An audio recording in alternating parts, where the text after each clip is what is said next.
नमस्कार, कैसे हैं आप लोग। आशा करते हैं अच्छे होंगे।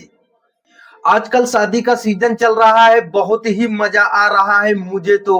खैर, मजा आप लोगों को भी आ रहा होगा क्योंकि फ्री का खाने को मिल रहा है। खाने का उतना शौकीन हूं नहीं। कुछ लोग होते हैं जो जीने के लिए खाते हैं, जैसे कि मैं। और कुछ लोग होते हैं जो खाने के लिए जीते हैं। इसमें कुछ बैठे ही होंगे। मैं सच कह रहा हूं, खाने में उतना इंटरेस्ट है नहीं, उतना मजा भी नहीं आता जितना कि वहां की एक्टिविटी को ऑब्जर्व करने में। जैसे कि लोगों का पहनावा, लोगों के कारनामे, मतलब कि गजब का ही मजा आता है अगर एक एक चीज देखें तो। अभी मैं एक बारात में गया था हाल ही में, और आप गांव की बारात में जाओ और बाराती रास्ता ना भूले, समझ जाओ कि बारात अधूरी रह गई। अच्छा, जिस बारात में मैं गया था सभी लोग तो पहुंच गए, सभी गाड़ियां पहुंच गई समय से, मिठाई उठाई खा लिए, नाश्ता वास्ता कर लिए सही से। अब द्वार पूजा के लिए जाना है, तब ध्यान दे रहे हैं कि एक गाड़ी मिसिंग है। मतलब कि एक गाड़ी रास्ता भूल गई, क्योंकि परंपरा तो निभानी ही है। रास्ता बाराती भूलेंगे, लेकिन मजे की बात ये, जो गाड़ी रास्ता भूली थी वो दूल्हे की गाड़ी थी। मतलब जिसकी शादी होनी है अभी ढूंढ रहा है, रास्ता भटक रहा है।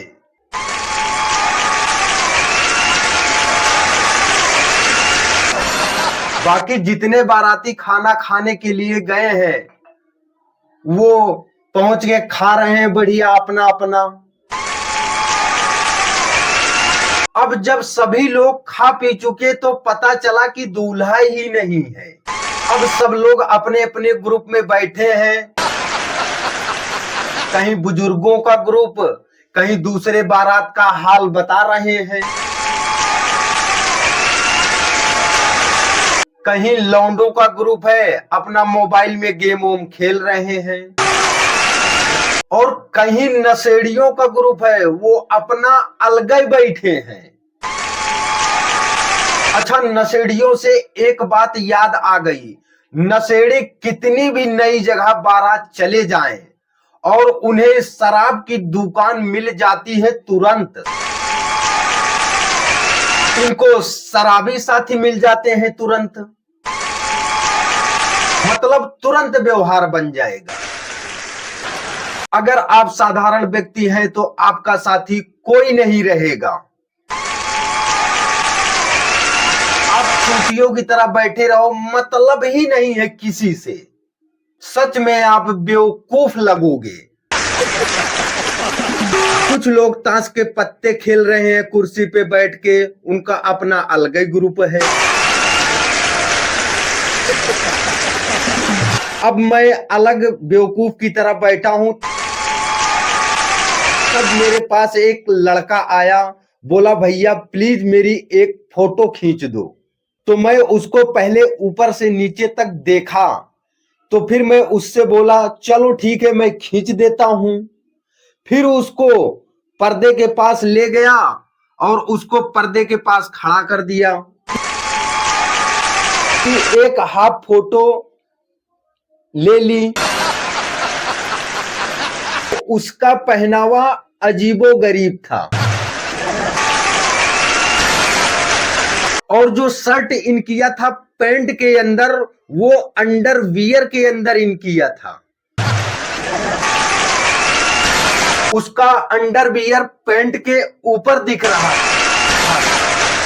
तब मैंने सोचा कि बारातियों में अजीबो गरीब का फैशन होता है, का भी कोई फैशन हो, मैंने उसकी हाफ फोटो खींच दी। उसने कहीं भेजा किसी के पास और फोन करके बोला, बाबू देखा मैंने भेज दिया। भाई साहब वो लड़का परेशान था, उसकी कोई फोटो नहीं खींच रहा था क्योंकि फोटो गर्लफ्रेंड के पास भेजना था। अब उसकी गर्लफ्रेंड ने देख लिया और कहा मुझे फुल फोटो चाहिए। अब बड़ी मुश्किल से मैंने पहली बार फोटो खींचा था, दोबारा फिर खिंचवाने के लिए फोटो आ गया मेरे पास। बोला भैया प्लीज मेरी एक बार फोटो खींच दो। तो मैं बोला भाई अभी तो मैं तुम्हारी फोटो खींची थी। बोला भैया हाफ खींचे थे, इस बार मेरी फुल फोटो खींचनी है। बोला इस बार फुल खींच दो, आपने हाफ खींची थी। मैं खाली बैठा था, सोचा कि खींच देता हूं। फिर से मैं उसको वहीं खड़ा किया, फुल ले ली। लेकिन जो उसकी अंडरवियर दिख रही थी, मैंने उसको वैसे फैशन समझ के वैसे ही फोटो क्लिक कर दी। फिर उसने भेजा और फोन करके बोला जानू अब देखो कैसा लग रहा। अब वो कह रही है तुम्हारी चड्ढी दिख रही है, फिर से खिंचवाओ। फिर मेरे पास आया और बोला भैया प्लीज मेरी एक फोटो खींच दो, क्योंकि जो आपने फोटो खींची थी उसमें मेरी चड्ढी दिख रही थी।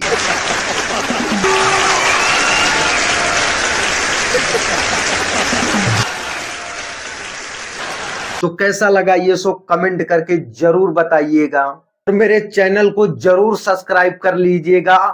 तब तक मिलते हैं अगले वीडियो में। जय हिंद।